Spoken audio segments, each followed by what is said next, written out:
Okay, welcome Ari, away you go. Thanks. Thanks Brian, and thanks to Jane and all the committee for having me here to speak today. My name is Tierney. I am a postdoctoral researcher at the School of Nursing Midwifery here in NUI Galway. But I'm a physiotherapist by trade, and this research that I'm going to present today is an aspect of my PhD study that I did at the University of Limerick, at the Department of Physiotherapy there in the University of Limerick. And what I'm going to just focus on today is just a profile of energy expenditure in rheumatoid arthritis measured using a wireless multi-sensor monitor. So just a little bit of background, I suppose, for maybe the people who maybe aren't clinicians in the room. Rheumatoid arthritis, it's a chronic systemic autoimmune disorder. It affects about 1% of the population, and it affects women more than it affects men. So it's an inflammatory condition, and generally the symptoms that people report will be things like pain, stiffness and fatigue, and it's the inflammation that's going on in the body that actually causes these symptoms. There is an increased mortality associated with having rheumatoid arthritis. It is known that this is mainly attributable to cardiovascular disease, and in fact it's actually related to inflammation-related cardiovascular disease. So that inflammation that's having the effect on the joints is actually having an impact on the heart as well. So these people, it's not just the symptoms that they're feeling themselves, that pain, that stiffness, that fatigue, it's actually as well their heart musculature is having an impact as well. We know that physical activity is associated with a decreased incidence of cardiovascular disease. So I suppose that's known in the general population, both prospectively and retrospectively. And we do know that for the rheumatoid arthritis population, those that are more physically active also have a decreased incidence of cardiovascular disease. Now, knowing all what we know, what we don't know was around about the physical activity levels. And we have no real idea of what the physical activity levels are like within the population. We don't know whether or not we need to increase them, whether they're doing enough, where we need to increase them.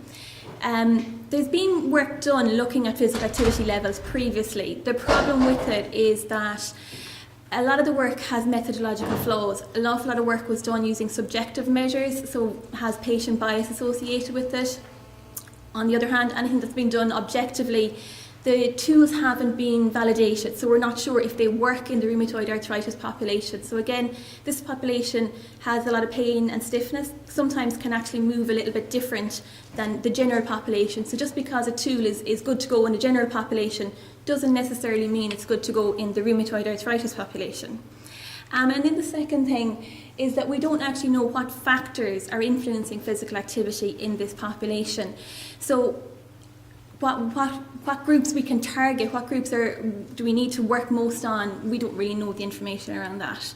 So that's where I was kind of starting my focus on. And my aim was to profile total energy expenditure, so that's TEE, resting energy expenditure, RE, and physical activity related energy expenditure in people with RA using a validated objective measurement tool. So trying to overcome those methodological flaws that had been in evidence in the previous research that's been done in the area. And then secondly, to determine demographic and health related factors which influence and predict total energy expenditure and the physical activity related energy expenditure in this population group. So I've talked a bit about energy expenditure and then where people maybe mightn't be so aware of it. So this is just to kind of give you, so when we talk about total energy expenditure, that's made up of the resting energy expenditure. So that's basically what the energy that you are expending when you're post-absorptive, so that's basically when you're asleep in bed at night. About 65% of what we expend in a day is made up of that, just us doing what we feel doing nothing but our body doing basic processes that it needs to do. The second aspect is the TEF, that's the thermic effect of food. So that's the energy that's expended in the absorption, digestion, storage of food. So that's another aspect we again don't have very much control over. And then the last component is that physical activity related energy expenditure. And that's the amount of energy that we expend during physical activity on a daily basis. That's about 25%. That's generally in the general population, about 25% is what you should be using there. It is the most variable, the most malleable, the one that physical activity researchers really want to target and clinicians want to target to try and get people to make that little bit more. So the methods that I used in this study was we had 59 individuals who had a consultant diagnosis of rheumatoid arthritis, 18 male and 41 female. So that gender inequality that's there is good because, like I said, there it predominantly affects females, so we had more females than males in this study.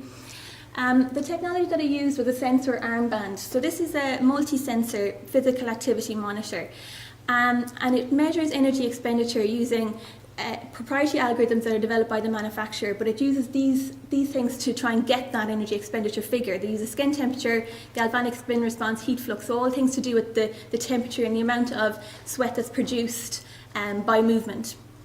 And then it uses accelerometry as well as age, gender, your weight, your height, your handiness and your smoking status. So prior to doing the study I'm reporting on here, I did validate the sensor armband in the rheumatoid arthritis population to measure energy expenditure. So again, I was going to be very confident because it was an objective tool. Patients couldn't cheat. They couldn't tell me that they were doing more exercise than they were. And secondly, because it was validated for use in the rheumatoid arthritis population, I was very confident that the figures that I was getting back were going to give me an accurate representation of the amount of energy that this population were expending, which was the problem in the literature that had been done up to date. Statistically then, I just looked at some descriptive statistics. I did Pearson's correlations, partial correlations and multiple regression. I'll take you through those as I'm going along. The results, what we see here is again the total energy expenditure, the physical activity related energy expenditure and the resting energy expenditure. So in total, the population were getting around about just over 2,250 kilocalories a day in terms of their total energy expenditure. Males had more than females, and that's to be expected. That's what we'd find in the general population. If we look at the resting energy expenditure, so the far column, we can see that about 1,500 kilocalories a day was the total. Again, men had a slightly more than women, and what we would expect. But if we look at the physical activity related energy expenditure, men had a much greater amount of energy expended in terms of their physical activity levels on a daily basis compared to females. So the females in this group aren't maybe meeting that 25%. In fact, the females were getting about 17% and our males were getting about 32%. So there's definitely scope for women to increase their physical activity levels in this rheumatoid arthritis population. Just a second result in terms of the daily energy expenditure. We look at it on a weekday versus a weekend day, both in the total energy expenditure and in the physical activity related energy expenditure. Now they're not statistically significant differences, but we can see that the weekday energy expenditure is more than the weekend day. And that's actually in direct contrast to what you find in the general population. Because in the general population, you and I, most of us generally kind of use the weekend to go and do our sports, to go out and get our exercise for the day. We're stuck work for the week. But in the rheumatoid arthritis population, because they're suffering from fatigue on a daily basis, they actually use the weekend to actually recuperate and rest, and their actual energy expenditure is more spread out over the week. So just an interesting finding that we found from the results that we got. In terms of the demographic and health-related factors, we found correlations with age, gender, smoking, employment, and the disease severity and the activity. So things we kind of expected. And even after looking in terms of regression, we still found that gender and age were both associated. BMI, current smoking, and current employment. So people that were employed, irrespective of all the other variables, were still more likely to be doing more physical activity, and people who were current smokers were more likely to be doing less physical activity on a daily basis.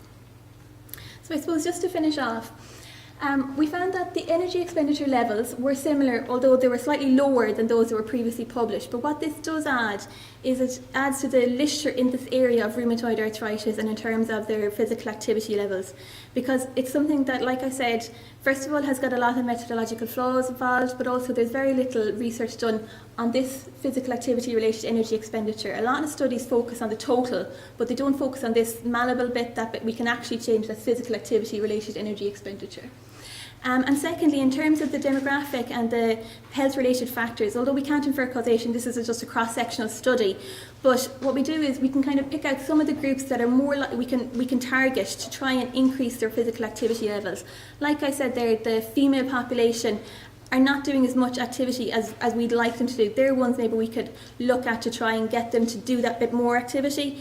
Similarly, the smokers might be a group that we might want to target and try and get their activity levels up. So it just kind of gives us ways and means that we can kind of target interventions to specific groups to try and increase their physical activity levels.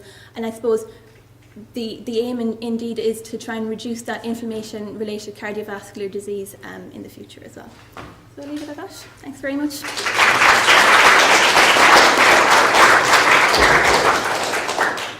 Again, maybe just one quick question.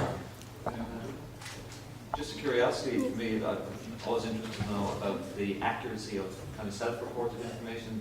Did you compare the... Yeah. So what I did was I looked at the sensor armband and I compared it to the iPac, which is the most commonly used subjective measurement tool in the rheumatoid arthritis population. So the studies that had done research had actually, a lot of them had used the iPac. So I just was interested to see, and no, it wasn't accurate at all in comparison in measuring energy expenditure. So again, all the studies that's been done before aren't giving us accurate picture of what's actually going out there when they're measuring them subjectively.